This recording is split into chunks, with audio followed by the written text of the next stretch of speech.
Il n'y a rien de mieux qu'une tranche de pain grillé avec du beurre pour le petit déjeuner. Mis à part les sundaes au caramel fondu. Si tu trouves que c'est difficile de tartiner ton beurre froid sur ton pain, voici une idée. Utilise une râpe à fromage. Mets de côté la quantité de beurre dont tu as besoin et râpe-le.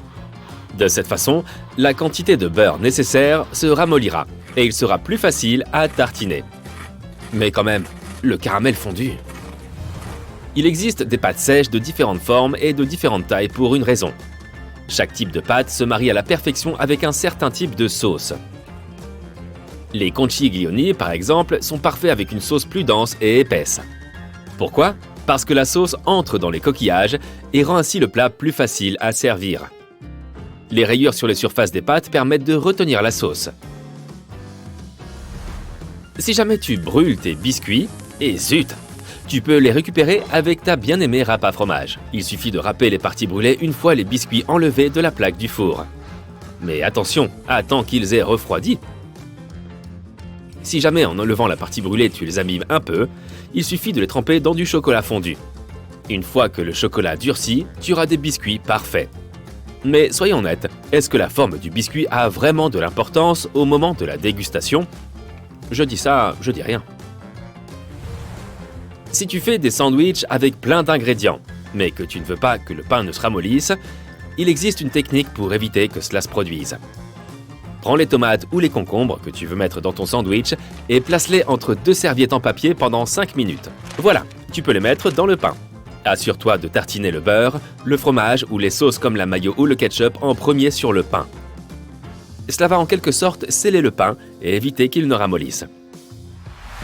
Certaines personnes pensent qu'il faut enlever ce petit filament blanc qui se trouve à côté du jaune d'œuf avant de le cuire.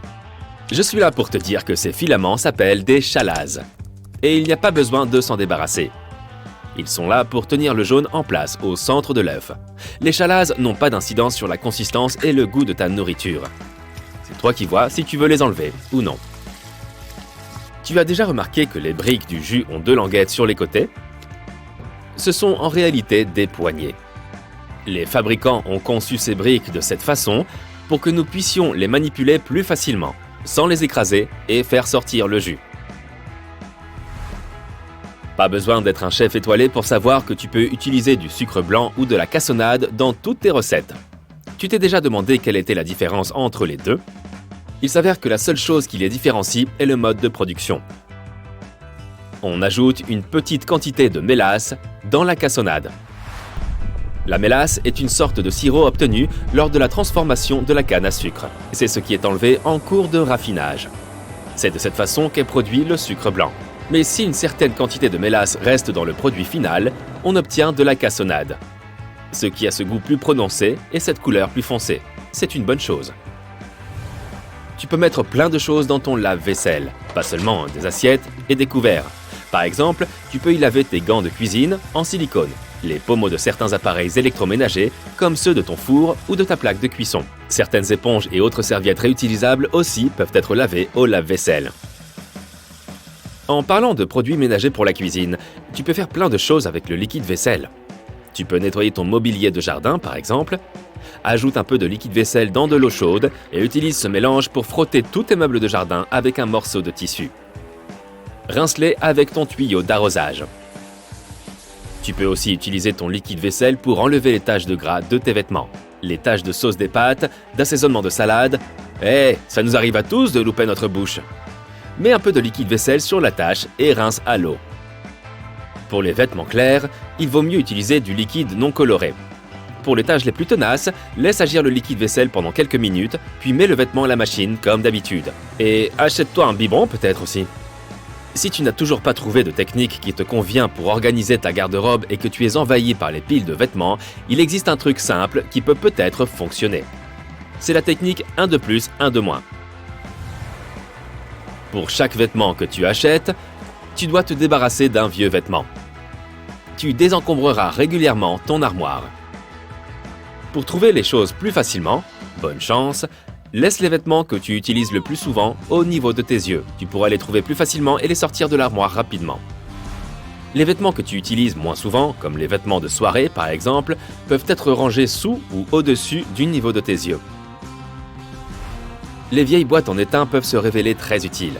Si tu y colles des aimants très puissants à l'intérieur, elles peuvent servir de récipients aimantés. Tu peux y ranger tout plein d'objets comme des pinces de cuisine, des cuillères à glace ou même des couverts. Tu peux les placer sur n'importe quelle surface métallique, comme la porte de ton frigo. Elles iront très bien avec le reste de tes aimants. Au fond de ta buanderie, tu possèdes un outil indispensable pour ramasser les poils d'animaux. Ça marche même mieux que les rouleaux adhésifs. Il s'agit des lingettes pour sèche-linge. Une seule de ces lingettes et un peu d'huile de coude et le tour est joué. Plus de poils de médor partout. Ça fonctionne sur toutes les surfaces, mais c'est particulièrement efficace sur les meubles rembourrés. Si tu ne veux pas que tes portes grincent à chaque fois que tu entres dans une pièce, prends une savonnette et frotte-la directement sur les charnières. Ça ne fonctionne que quelques temps par contre, mais ça fera l'affaire jusqu'à ce que tu ailles dans un magasin de bricolage. Pour acheter du lubrifiant par exemple ? Tu as déjà remarqué que dans certains ascenseurs, il y a une étoile à côté de tel ou tel étage. Et non, ce n'est pas fait pour indiquer l'étage de mon bureau. Elle sert à indiquer la sortie la plus proche, et elle n'est pas toujours au premier étage.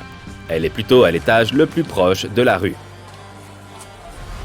Tu t'es déjà demandé pourquoi les panneaux stop sont rouges ? Il y a quelque temps, il n'y avait pas de couleur spécifique. Avant 1920, il n'y avait même pas de forme standard. En 1922, quelqu'un a eu l'idée d'imposer l'octogone. Mais au départ, ces panneaux étaient jaunes.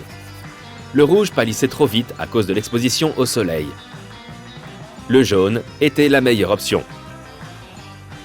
Ce n'est que 30 ans après que la peinture émail plus résistante a été inventée. C'est alors que la couleur des panneaux stop est devenue rouge. Après tout, c'est la meilleure couleur si l'on veut que quelque chose se repère facilement.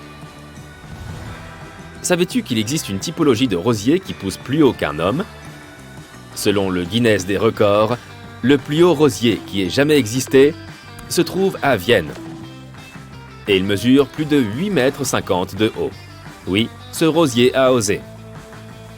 Comme nos empreintes digitales qui sont uniques, il n'existe pas deux tigres avec les mêmes rayures. C'est comme ça que les personnes qui travaillent avec ces gros félins les distinguent les uns des autres. Je parie que tu ne savais pas que la Maison Blanche a son propre fleuriste au sous-sol. Ce commerce s'occupe des ornements pour tous les événements organisés à la Maison Blanche. On sait bien que la pizza est devenue un élément de base de la cuisine américaine malgré ses origines italiennes. Ce plat est tellement apprécié que les Américains achètent 350 parts de pizza chaque seconde. Personnellement, je trouve que je n'en mange pas assez. Afin de répondre à l'incroyable demande, environ 17% de tous les restaurants des États-Unis sont des pizzerias. Il existe une technique pour faire de la limonade sans que les graines de citron ne se retrouvent dans ton verre. Coupe le fruit en deux et essaye de le presser avec des pinces de cuisine. La partie pointue de la moitié du citron doit être placée vers le bas. Le jus va couler, mais les graines resteront dans le citron. De la limonade. C'est bon ça avec de la pizza.